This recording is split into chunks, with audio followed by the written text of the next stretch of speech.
Hello friends, myself Abhi and we are going to start UPSC go channel. हम daily the Hindu analysis के सारे topics complete करते हैं। आज 8 दिसंबर है और 7 दिसंबर के सारे टॉपिक्स हम कंप्लीट करने जा रहे हैं। मेरे लेक्चर्स आपको बहुत पसंद आने वाले हैं। उसका रीज़न ये है कि मेरे सारे नोट्स सिंपल, इजी और हैंड रिटन नोट्स है जो कि आपको बहुत पसंद आने वाले हैं। और जो वीडियो 60 मिनट की यूट्यूब पर मिल जाती है वो यहाँ पर 30 मिनट्स में अवेलेबल हो जाएगी। तो चलो हम टॉपिक को स्टार्ट करते हैं। बहुत सिंपल टॉपिक्स है, थोड़ा सा अच्छा लगेगा, मज़ा आएगा आपको।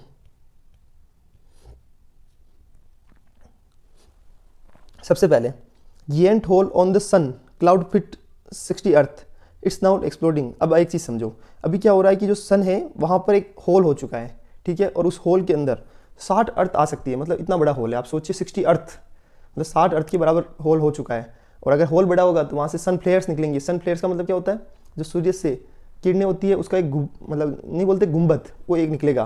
और वो उसके कारण क्या हो सकता है, हमारी टेलीकम्युनिकेशन लाइन, सैटेलाइट लाइन और ये सारी चीज़ें डिस्टर्ब हो सकती है। वो कुछ ही मतलब सेकंड्स में होता है, लेकिन वो बहुत नुकसानदायक होता है। उसको सोलर फ्लेयर बोला जाता है, जिसका मतलब ये हो गया कि मतलब किरणों का एक तरह से गोला, ऐसा बोल सकते हो आप हिंदी के अंदर। और उसके बाद एक चीज़ और समझो कि अब जैसे होल तो हो गया है और धीरे धीरे और बढ़ रहा है, तो ये आने वाले समय में बहुत बड़ी परेशानी क्रिएट कर सकता है। तो चलो देखते हैं कोरोनल होल्स क्या होते हैं। तो these are regions on the sun surface from where fast solar wind gushes out into space. यानी ये सोलर के सरफेस के अंदर, उस चीज़ को समझना, सोलर के सरफेस के अंदर वो वाले रीजन है जहाँ पर जो बहुत फास्ट सोलर वाइंड यानी सोलर से जो तापमान निकलता है, ताप निकलता है बहुत फास्ट, बहुत ही तीव्र गति से निकलता है। एक तो नॉर्मल गति से सोलर का तापमान निकल रहा है, सोलर से जो किरणें निकल रही है, लेकिन अचानक सोचो होल हो जाए तो फिर सोलर का तापमान बहुत जोरदार गति से निकलेगा, तो उसको बोला जाता है coronal holes. The magnetic field is open to interplanetary space. जो मैग्नेटिक फील्ड है वो ओपन है किसके लिए, इंटरप्लेनेटरी स्पेस के लिए। Sending solar materials out in high speed stream of solar wind in geomagnetic storm. अब मैं आपको जियोमैग्नेटिक स्टॉर्म भी बताऊंगा। जो मैग्नेटिक फील्ड होता है वो ओपन होता है इंटरप्लेनेटरी स्पेस के अंदर। अब मेरी बात समझो, यहाँ पे ये समझाना चाह रहे हैं कि एक्चुअली जो मैग्नेटिक फील्ड होता है वो किसके लिए ओपन है, इंटरप्लेनेटरी स्पेस के लिए।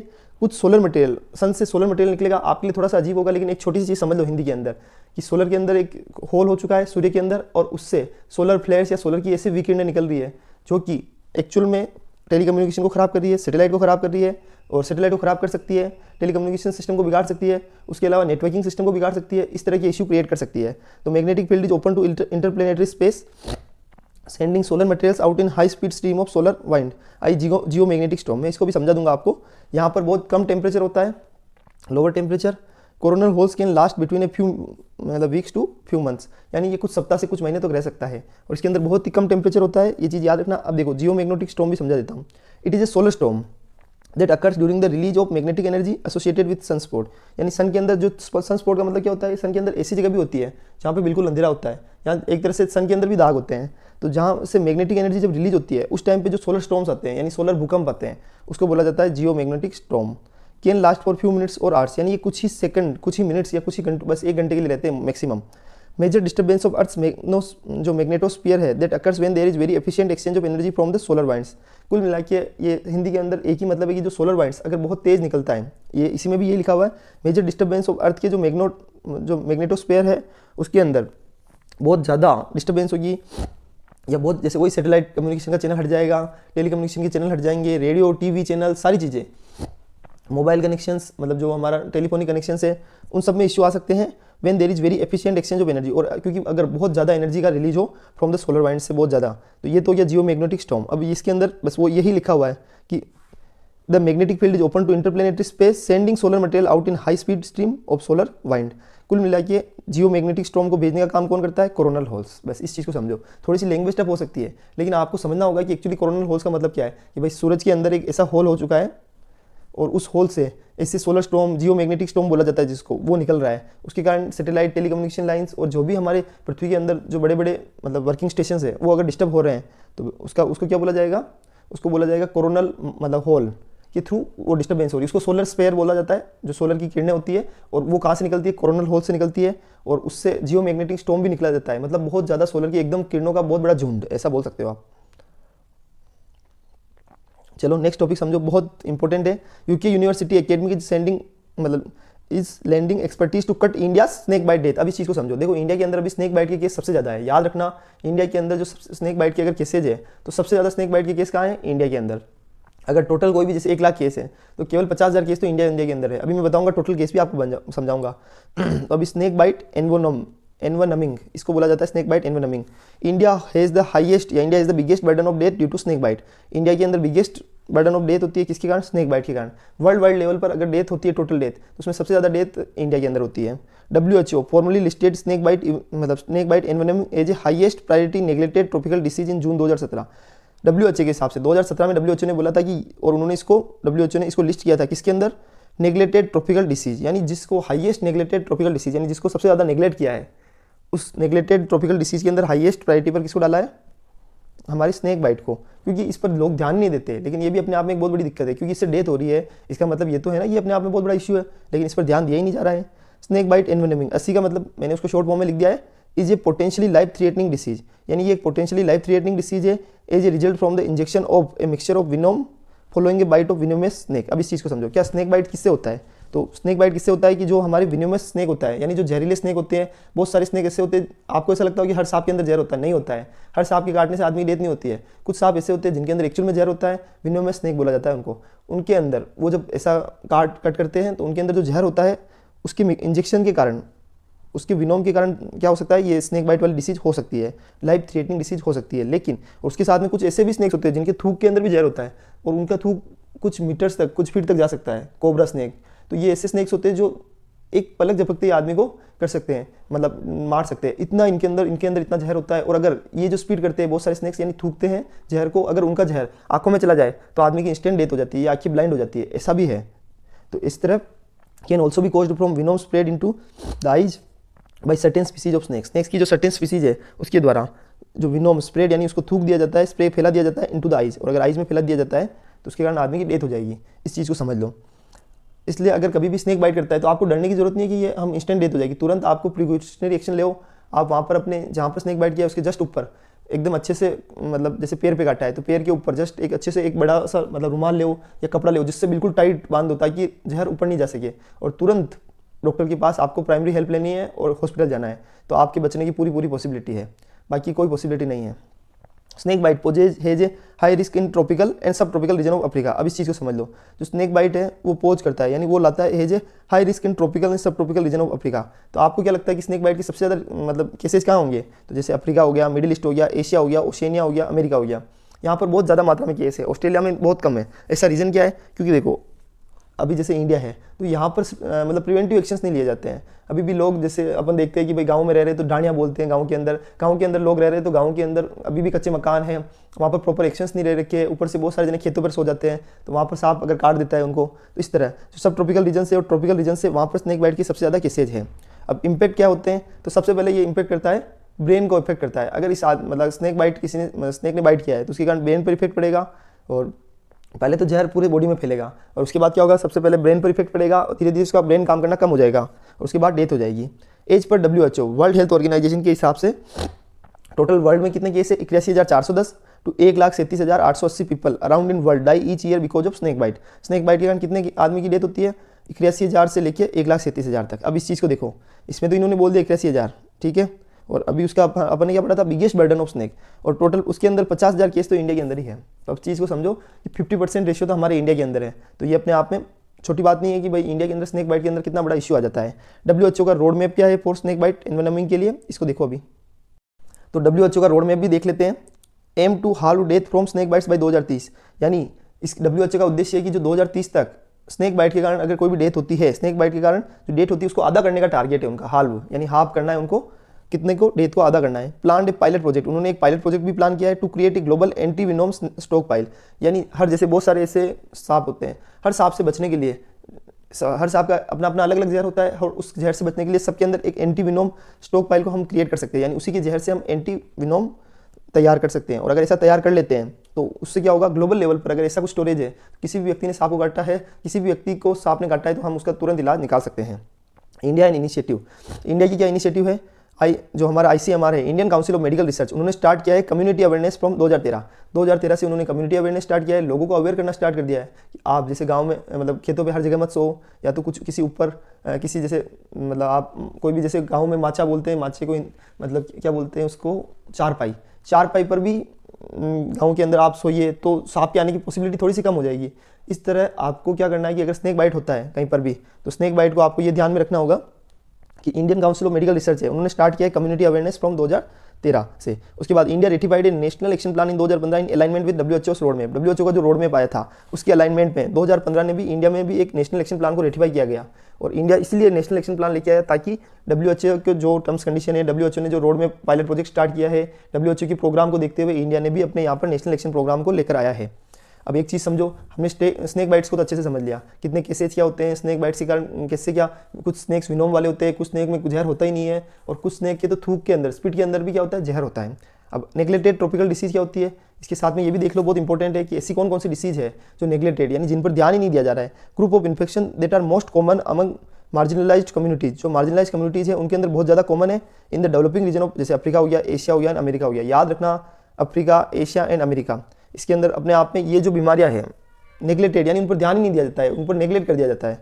तो जैसे मार्जिनलाइज कम्युनिटी है उनके बीच में जो मोस्ट कॉमन इन्फेक्शंस है उनको मतलब उसको बोला जाता है नेग्लेक्टेड ट्रॉपिकल डिसीज। और कहाँ पाई जाती है, अफ्रीका, एशिया एंड अमेरिका के अंदर।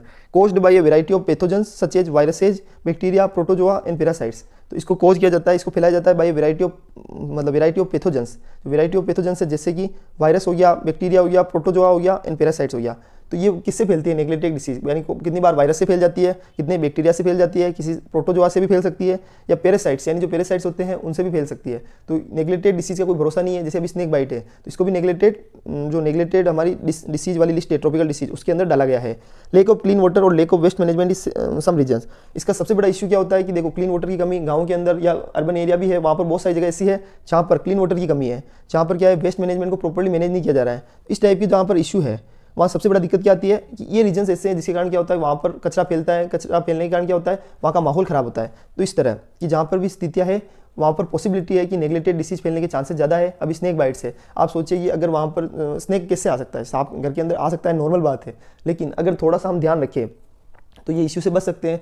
अगर हमको थोड़ा सा हम किसी नीचे ना सो के ज़मीन पर थोड़ा सा ऊपर सो जाए तो पॉसिबिलिटी है कि स्नेक बाइट के कारण डेथ ना हो, या लोग अवेयर हो कि कैसे स्नेक बाइट से बचना है, तो उस केस में भी स्नेक बाइट से बचा जा सकता है। तो ये अपने आप में हमको ध्यान रखने की जरूरत है। अब एग्जाम्पल देख लो साथ के साथ ही, इसने ये जो नेग्लेक्टेड डिसीज है ट्रॉपिकल डिसीज, उसके एग्जाम्पल कौन कौन से हैं, तो एक तो स्नेक बाइट एनवोनोमेशन, मतलब जो स्नेक बाइट वाला तो देख ही लिया, उसके अलावा सी बीज हो गया, योज हो गया, ट्रोमा हो गया, मतलब ट्रिचोमा हो गया, और लिसिमेनियस हो गया, एंड छगस डिसीज हो गया।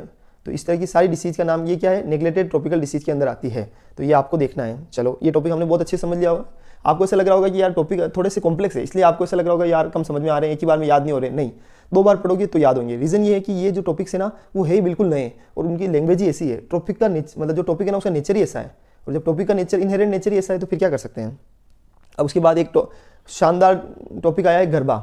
आपको एक चीज़ बता दूं, गरबा को अभी यूनेस्को की जो वर्ल्ड हेरिटेज साइट है जिसके अंदर इंटेंजिबल लिस्ट होती है, ICH intangible cultural heritage list होती है, इंटेंजिबल कल्चरल हेरिटेज लिस्ट होती है यूनेस्को की, उसके अंदर जोड़ दिया गया है गरबा को अभी जस्ट।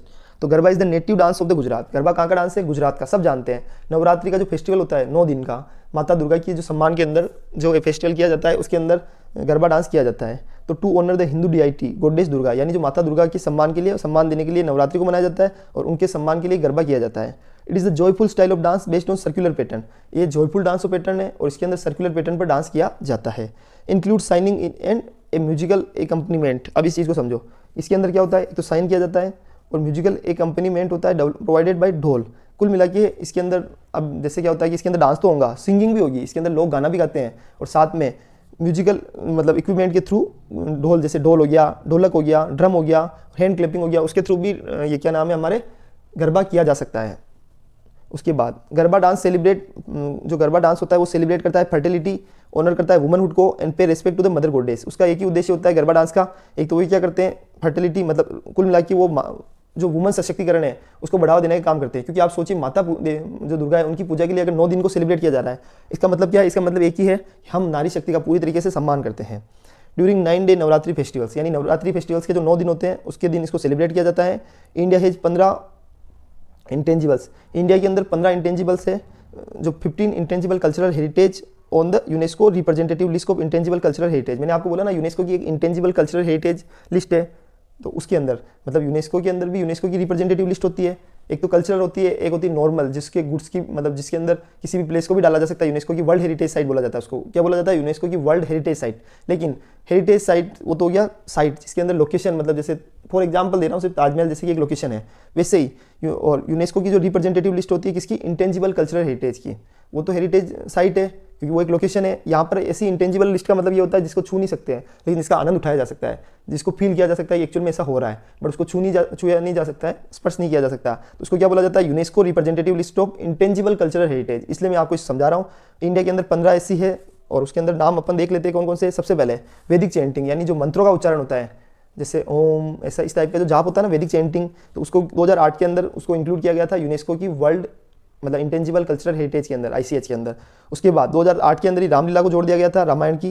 2008 के अंदर कुटियट्टम संस्कृत थिएटर, एक कुटियट्टम है, उसको जोड़ा गया। 2009 में रामन बोलते हैं उसको, रमन, आर छोटा में और बड़ा में और फिर न, तो रिलीजियस फेस्टिवल्स है ये भी। उसके बाद 2010 के अंदर मुडीयेट्टू, इस चीज़ को समझ लो, मुडीयेट्टू। उसके बाद कालबेलिया फोक डांस को, राजस्थान का एक कालबेलिया फोक डांस है, उसको भी यूनेस्को की इंटेंजिबल कल्चरल हेरिटेज के अंदर जोड़ा गया है 2010 के अंदर। छऊ डांस 2010 के अंदर। उसके बाद 2012 के अंदर Buddhist chanting of Ladakh, Ladakh का जो बुद्धिस्ट चेंटिंग है उसको जोड़ा गया 2012 के अंदर। उसके बाद 2013 के अंदर संकीर्तना, मणिपुर के अंदर संकीर्तना है, उसको जोड़ा गया है। 2014 के अंदर traditional brass and copper craft of utensils, यानी जो यूटेंसिल का कॉपर क्राफ्ट होता है और ट्रेडिशनल ब्रास होता है, जिसको जो कि एक जंदियाला गुरु होते हैं उनके द्वारा ये चीज़ लाई गई है 2014 के अंदर। मतलब 2014 में लाया, ये 2014 में नहीं आ गया, इसको जंदियाला गुरु का है ये, और इसको ICH में कब कन्वर्ट किया गया, 2014 के अंदर। योगा है, याद रखना, 2016 में। उसके बाद नवरूज हो गया, और कुंभ मेले को भी जोड़ दिया गया था 2017 में। और अभी रिसेंटली कौन कौन से हैं, तो एक कुंभ मेले को जोड़ा 2017 में, फिर दुर्गा पूजा को जोड़ा 2020 के अंदर, और उसके बाद में गरबा को जोड़ा 2023 में। तो आप कौन कौन से याद रख सकते हो, गरबा याद कर सकते हो, कुंभ मेला याद कर सकते हो, दुर्गा पूजा याद कर सकते हो, रिसेंटली योगा याद कर सकते हो, नवरूज याद कर सकते हो, और संकीर्तना, वैदिक चैंट हो सकता है, छऊ डांस हो सकता है, बुद्धिस्ट चैंट हो सकते हैं, चैंटिंग हो सकती है। उसके अलावा कालबेलिया फोक सॉन्ग हो गया, और मुडीयेट्टू हो गया, और रमन हो गया, और उसके अलावा रामलीला को भी जोड़ा गया है। तो ये सब सिंपल है, तो आपको याद हो जाएगा, कुटियट्टम। चलो, ये टॉपिक हमने बहुत शानदार तरीके से पढ़ा है। चलो नेक्स्ट टॉपिक देखो, number of daily wage workers dying by suicide increase in 2022 NCRB data. बहुत इंपॉर्टेंट है, इसको पढ़ लेना। नेशनल क्राइम रिकॉर्ड्स ब्यूरो का डेटा रिलीज हो चुका है। सिर्फ डेटा ही पढ़ना है, क्योंकि अभी एक्चुअल में डेटा ही आया है, और ये डेटा आपको लिख के रखो, उसको नोट्स बनाना है तो नोट्स बनाओ, जो करना है। किसी भी एग्जाम के अंदर किसी भी क्वेश्चन में इसका यूज ले सकते हैं, मतलब ये इतना इंपॉर्टेंट डेटा है, इसलिए इसको अच्छे से नोट्स बना लेना, भूलना मत। NCRB का क्राइम इन इंडिया 2022 की रिपोर्ट के हिसाब से ओवरऑल क्राइम स्टेटिस्टिक्स कितना है, स्टेटिस्टिक्स उसके लिए 58 लाख कॉग्निजेबल क्राइम वर रजिस्टर्ड। 2022 के अंदर 58 लाख कॉग्निजेबल क्राइम रजिस्टर किए गए थे, और 2021 में जितने थे 58 लाख से भी ज़्यादा थे, उससे डिक्लाइन कितना हो गया, 4.21%। मतलब जो 58 लाख है उससे भी ज़्यादा क्राइम थे 2021 के अंदर, और अभी कितने रजिस्टर हुए, 58 लाख केसेज रजिस्टर हुए इंडिया के अंदर। क्राइम रेट डिक्लाइन, जो क्राइम रेट भी पर पॉपुलेशन डिक्लेयर हो गई है, जो कि मतलब 10 लाख पॉपुलेशन पे जो क्राइम रेट है 2021 के अंदर 445 थी, और 2022 के अंदर 422 हो गई है, तो ये भी अपने आप में डिक्लाइन है। उसके बाद सेफ्टी सिटी के अंदर सबसे ज़्यादा सेफ्टी सिटी का नाम क्या आएगा, बताओ, कोलकाता। एज पर NCRB के हिसाब से कोलकाता इस सबसे सेफ सिटी कौन सी है, तो Kolkata is the safest city in the India for 3rd consecutive year, यानी तीसरे साल भी। उसके बाद कौन सी आती है, मतलब सबसे ज़्यादा सेफ सिटी कोलकाता, उसके बाद में पुणे, और फिर हैदराबाद, तेलंगाना के जो अंदर जो हैदराबाद है, और महाराष्ट्र के अंदर जो पुणे है, तो इस तरफ दूसरे नंबर पर पुणे, तीसरे नंबर पर Hyderabad. Rise in cyber crimes के अंदर राइज क्या होता है, 2021 के अंदर 52,974, और 2022 के अंदर 65,893 है। याद रखना है कि साइबर क्राइम्स के अंदर राइज बढ़ चुका है, एक तो 2021 के अंदर 52,974 और 2022 के अंदर 65,893, तो ये 24.4% राइज हो गया है किसके अंदर, केसेज के अंदर, साइबर क्राइम वाले केस के अंदर। स्क्रीन पर ये वर्ड दिख रहा है आपको, ठीक है। इस वर्ड का मैं इस वर्ड का नेम बोल नहीं सकता, क्योंकि अगर ऐसा कुछ भी नेम बोलते हैं यूट्यूब पर, तो यूट्यूब पर वीडियो इंटरप्ट हो जाती है, और मैं नहीं चाहता कि वीडियो इंटरप्ट हो और साथ में उस वीडियो को रेस्ट्रिक्ट कर देते हैं वो, कि ऐसा कुछ भी है ये उसके अंदर, मतलब ऐसे केसेस है, तो हम इस वर्ड को बोलेंगे ही नहीं। आप उस चीज़ को समझो। और अभी मैं इसका मतलब नया नाम रख रहा हूँ, सुसी, ठीक है। तो जो सुसी होता है 2022 के अंदर 1.7 लाख केसेज हुए, मोर देन 4.2% फ्रॉम 2021। तो पहले सुसी के केस कितने थे, सुसी के केस थे 1.7 लाख केस, मतलब अभी 2022 के अंदर, वो 2021 से 4.2% ज़्यादा है। रेट इज रोज बाई 3.3% पर लेख पॉपुलेशन, यानी जो हमारी 1 लाख पॉपुलेशन है उसके अंदर टोटल जो पॉपुलेशन है 1 लाख पॉपुलेशन पे रेट कितनी बढ़ गई है, 3.3% से सुसी के cases. Family problems, marriage related problems, और कैसे कैसे होते हैं, लोग क्यों करते हैं ऐसा कुछ आपको बताए, तो इसका रीजन एक ही है, फैमिली की प्रॉब्लम्स हो जाती है, मैरिज रिलेटेड प्रॉब्लम हो जाती है, बैंकरप्सी हो जाती है, इंडेपेंडेंस हो जाती है, इलनेस यानी लोग बीमार हो जाते हैं, अनएम्प्लॉयमेंट हो जाती है। हाईएस्ट नंबर ऑफ सुसी महाराष्ट्र के अंदर सबसे ज़्यादा है केसेज, उसके बाद तेलंगाना में, फिर उसके बाद मध्य प्रदेश में, उसके बाद कर्नाटका में, याद रखना है, फिर केरला में, फिर तेलंगाना में।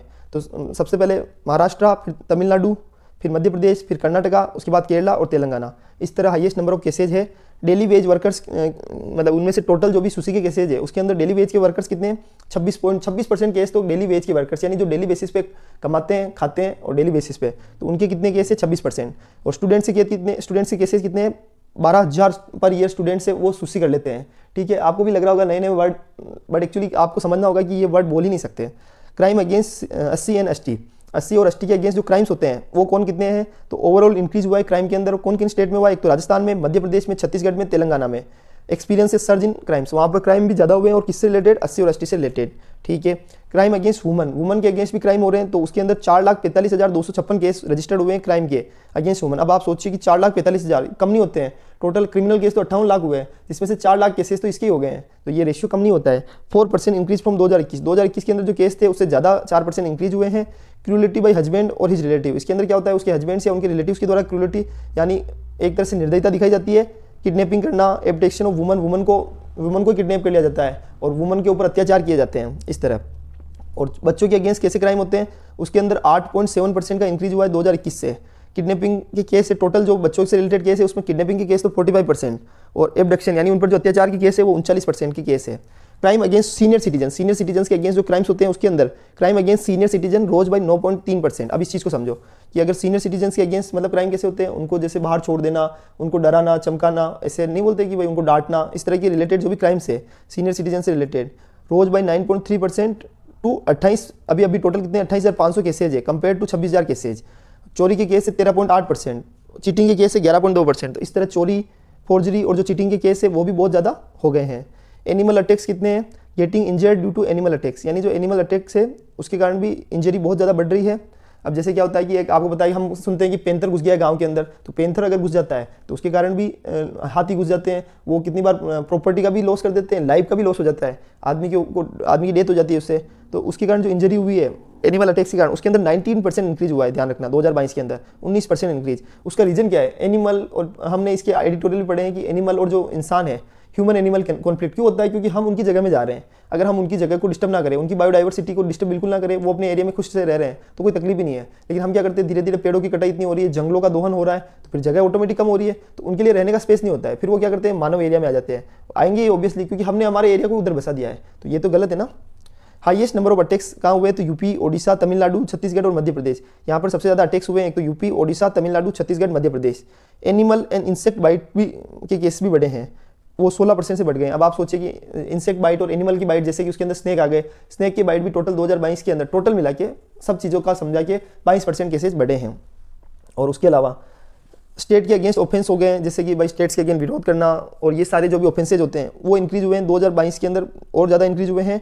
25% rise in cases registered under UAPA act during the period. और यूएपीए एक्ट के अंदर कितने केसेज के अंदर राइज हुआ है, जो कि हमने UAPA unlawful activities and prevention act, उसके अंदर जो केसेज रजिस्टर्ड होते हैं उसके अंदर 25% राइज हुआ है। अब आप सोचिए कि क्या इतना बड़ा राइज हुआ, बिल्कुल, क्योंकि वहाँ सबसे बड़ा इशू क्या है, जो 25% जो राइज हुआ है उसके अंदर क्या है, लोगों को अभी भी अवेयरनेस नहीं है, लोगों को अभी भी पता नहीं है कि यार एक्चुअल में करना क्या है। और बहुत सारे जने तो क्या करते हैं, देश के खिलाफ बोलने में उनको मजा ही आता है। तो इस तरह के जो बहुत सारे ऐसे कमेंट्स होते हैं जो कि हमारे देश के खिलाफ है, देश की इंटीग्रिटी, सोवरेनिटी के खिलाफ है, उन केसेज में भी लोगों को मजा आता है, और ऐसे लोगों के पर फिर उनको यूएपीए एक्ट का चार्ज लगता है। ठीक है, और कितनी बात गवर्नमेंट भी बहुत सारे लोगों को फंसा देती है, ऐसा नहीं है, मैं किसी एक व्यक्ति के पक्ष में नहीं बोल रहा हूँ, बट हाँ हमारे देश में आजकल नारेबाजी बहुत ज़्यादा हो गई है। Rise in economic offences are categorise into breach of trust, cheating करना, फ्रॉड करना, काउंटर फीटिंग करना, यानी जो नोट होते हैं, करेंसी की स्मगलिंग करना, इस तरह की जो स्मगलिंग वाले काम है उसको इकोनॉमिक ऑफेंसेज बोला जाता है। जो बड़े बड़े काम नहीं होते, मनी लॉन्ड्रिंग करना, ये सब काम इकोनॉमिक ऑफेंस बोला जाता है उनको। तो कॉन्फिस्केट करना, फेक इंडियन करेंसी को, अभी कॉन्फिस्केट पकड़ा गया था, कितनी करेंसी थी, 342 करोड़ की फेक करेंसी को पकड़ा गया, 342 करोड़ की। Crime against foreigners, 192 case registered हुए हैं फॉरेनर्स के अगेंस्ट में क्राइम, अगर मतलब जिन्होंने फॉरेनर्स ने क्राइम किए, फॉरेनर्स के अगेंस्ट मतलब जैसे किसी फॉरेनर से उनको सेक्सुअली हरास करना, या कोई फॉरेनर्स ऐसे हैं जिनको परेशान करना, उनको मार देना। अभी बीच में आपने एक वीडियो देखा होगा जिसमें एक फॉरेनर्स लेडी आती है, तो उसमें एक इंडिया के व्यक्ति नहीं, उसको वो सेक्सुअली हरास कर रहा था, तो ये अपने आप में बहुत बड़ा इशू है। तो इस तरह के 192 केसेज रजिस्टर्ड हुए हैं अगेंस्ट फॉरेनर्स 2022 में। 2021 में केवल 150 केस ही थे ऐसे। उसके अलावा हाई चार्जशीट रेट्स केरला, तो हाई चार्जशीट रेट्स किसके अंदर है, देखो जो सबसे ज़्यादा चार्जशीट खुली है केरला में, उसके बाद पुडुचेरी में, और उसके बाद वेस्ट बंगाल में, तो ये आपको ध्यान में रखना है। चलो इसी के अंदर एक बहुत खास टॉपिक है जिसको हमको पढ़ना है, नेशनल क्राइम रिकॉर्ड्स ब्यूरो। इस चीज़ को समझ लेना बहुत इंपॉर्टेंट है। नेशनल क्राइम रिकॉर्ड्स ब्यूरो 1986 की बात है, to function as a repository of information on crime and criminals to assist the investigators in linking the crime. अब इस चीज़ को समझो, क्या नेशनल क्राइम रिकॉर्ड्स ब्यूरो की स्थापना कब हुई? तो 1986 में स्थापना हुई, याद रखना है। दूसरा, इसका काम क्या है? तो ये एक इन्फॉर्मेशन को रिकॉर्ड करके रखता है ऑन क्राइम एंड क्रिमिनल्स पे, ताकि क्या हो सकता है कि फ्यूचर में कभी इन्वेस्टिगेशन हो और अगर क्राइम से रिलेटेड किसी को लिंक करना है किसी क्रिमिनल से, तो उस टाइम पे उसकी मदद हो सके। ठीक है, तो इन्फॉर्मेशन को रिपोजिटरी, इन्फॉर्मेशन को स्टोर करने का काम करता है क्रिमिनल्स की और क्राइम की। ऑन द रिकमेंडेशन ऑफ, ये कब किन की रिकमेंडेशन पर इसकी स्थापना हुई? नेशनल क्राइम रिकॉर्ड ब्यूरो की।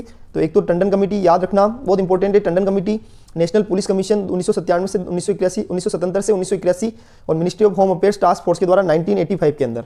ये बहुत इंपॉर्टेंट है कि इसकी स्थापना तो देखो आपने देख ली 1986 के अंदर, पर रिकमेंडेशन किसकी थी? तो टंडन कमेटी। अगर यूपीएससी में ऐसे क्वेश्चन आ सकते हैं, जो हमारे वन डे कम्पिटिटिव एग्जाम्स होते हैं उसमें भी क्वेश्चन आ जाते हैं। कैसे क्वेश्चन आएंगे कि जो हमारा एनसीआरबी है उसकी रिकमेंडेशन, वो किसकी रिकमेंडेशन से बनाए? तो जैसे ऑप्शन में आ गया टंडन कमेटी, तो आपको लिखना है यस टंडन कमेटी। या ministry of Home affairs task force, तो हाँ यस लिखना है आपको। उसके बाद अंडर मिनिस्ट्री ऑफ, ये सबसे इंपॉर्टेंट लाइन है, 1986 के अंदर तो इसकी स्थापना हुई। इसकी मिनिस्ट्री कौन सी है? तो मिनिस्ट्री ऑफ होम अफेयर्स, याद रखना है आपको, मिनिस्ट्री ऑफ होम अफेयर्स। इसका हेडक्वार्टर का है न्यू दिल्ली के अंदर। Act as a national warehouse, यानी नेशनल वेयर हाउस की तरह एक्ट करता है for a fingerprint records of Indian and foreign criminals, यानी जो इंडियन और जो फॉरेन क्रिमिनल्स होते हैं उनके फिंगरप्रिंट्स की जो रिकॉर्ड्स होते हैं उसको स्टोर करने का काम कौन करता है? हमारा नेशनल क्राइम रिकॉर्ड्स ब्यूरो। इसके 4 डिवीजन है, एक तो crime and criminal tracking network and systems, याद रखना crime and criminal tracking network and systems, crime and criminal networking and, मतलब जो crime and criminals tracking networks and systems हो गया, क्राइम स्टेटिस्टिक्स हो गया, और उसके अलावा फिंगरप्रिंट्स हो गया और ट्रेनिंग हो गया। तो 4 चीज़ें याद रखना, crime and criminal tracking network and systems, दूसरा है क्राइम स्टेटिस्टिक्स, तीसरा है फिंगरप्रिंट्स, चौथा है training. NCRB publications, national Crime Records Bureau का जो पब्लिकेशंस है उसके अंदर नेशनल क्राइम रिकॉर्ड्स जो ब्यूरो है एनसीआरबी, वो कौन कौन सी रिपोर्ट पब्लिश करता है, कौन कौन से हर साल कौन सी स्टेटिस्टिक्स को रिलीज करता है। उसकी पब्लिकेशन में पहला एक क्राइम इन इंडिया रिपोर्ट, हम कितनी बार सुनते हैं कि ये क्राइम इन इंडिया रिपोर्ट को रिलीज किया गया है, और इसका क्वेश्चन ऑलरेडी यूपीएससी में आ चुका है, गवर्नमेंट एग्जाम्स में आ चुका है कि क्राइम इन इंडिया रिपोर्ट को कौन रिलीज करता है? तो एनसीआरबी। उसके बाद एक्सीडेंटल डेथ और जो ये वाले केसेज है, इस चीज़ को देखना। प्रिजन स्टेटिस्टिक्स हो गया, रिपोर्ट्स ऑन मिशन वुमन हो गया, चिल्ड्रन इन इंडिया हो गया। तो सबसे पहले क्राइम इन इंडिया रिपोर्ट हो गया, एक्सीडेंटल डेथ, और ये जो केसेज है prison statistics, reports on missing woman और चिल्ड्रन इन इंडिया, ये वाली जो रिपोर्ट है उसको रिलीज करने का काम किसका है? उसको रिलीज करने का काम है हमारी नेशनल क्राइम रिकॉर्ड्स ब्यूरो को। अच्छे से समझते जाओ, बहुत सिंपल चीज़ें हैं, आपको इसलिए समझा रहा हूँ ताकि आपको ये चीज़ें याद रहे। अब एक बहुत इंपॉर्टेंट टॉपिक जो पीआईबी में आया था, इसको मैं पढ़ाने जा रहा हूँ, बहुत शानदार टॉपिक है, आपको समझना है। सबसे पहले steps taken by the government to provide free of cost digital tools to marginalise community, यानी जो मार्जिनलाइज कम्युनिटी है उसके लिए गवर्नमेंट प्लानिंग कर रही है कि उनको जो डिजिटल टूल्स होते हैं, जैसे मोबाइल हो गए, लैपटॉप्स हो गए, या और भी ऐसे डिजिटल टूल्स होते हैं, उनको कंप्यूटर्स हो गए, उनको फ्री ऑफ कॉस्ट प्रोवाइड किया जाए। तो अब सबसे पहले गवर्नमेंट ने क्या इनिशिएटिव लिए हैं टू प्रोवाइड डिजिटल टूल्स? सबसे पहला है पीएम ई विद्या, याद रखना प्राइम मिनिस्टर जो ई विद्या स्कीम है उसके अंदर क्या है? एक comprehensive initiative called PM e Vidya बोला जाता है उसको, was as a part of Atmanirbhar Bharat अभियान इन 2020, यानी हमारे जो आत्मनिर्भर भारत अभियान है उसी के तहत 2020 के अंदर इस PM e Vidya scheme initiative को लॉन्च किया गया। Digital online education to all the states free of cost, यानी जितने भी हर स्टेट के अंदर जितने भी स्टूडेंट्स हैं, ऑल स्टूडेंट्स को वहाँ पर फ्री ऑफ कॉस्ट उनको मटेरियल प्रोवाइड करना है। आपको अगर ऐसा लगता है तो आप दीक्षा प्लेटफॉर्म को डाउनलोड करके देख लीजिए, वहाँ पर आपको बहुत सारे स्टूडेंट्स को, मतलब वहाँ पर फ्री ऑफ कॉस्ट स्टूडेंट्स को एजुकेशन प्रोवाइड की जाती है। की components of PM e Vidya scheme के कंपोनेंट्स क्या है? सबसे पहले digital infrastructure for knowledge sharing, यानी नॉलेज शेयरिंग के लिए डिजिटल इंफ्रास्ट्रक्चर प्रोवाइड करना, इसको दीक्षा प्लेटफॉर्म बोला जाता है। याद रखना पीएम ई विद्या स्कीम के अंदर एक दीक्षा प्लेटफॉर्म होता है, दीक्षा का मतलब हो गया digital infrastructure for knowledge sharing, digital infrastructure for knowledge sharing. National जो हमारे इंडिया का डिजिटल इंफ्रास्ट्रक्चर है for providing E content for school education in states. आप अगर दीक्षा ऐप को जाओगे, प्ले स्टोर पे दीक्षा ऐप को डाउनलोड कर लोगे, तो वहाँ पे आपको क्या मिलेगा? नॉलेज शेयरिंग होगी, और उसके अलावा वहाँ पर आपको एक प्रॉपर, मतलब वो एक एप्लीकेशन है जिसके थ्रू स्कूल के स्टूडेंट्स को क्या एजुकेशन मिल सकती है, ई कंटेंट मिल सकता है।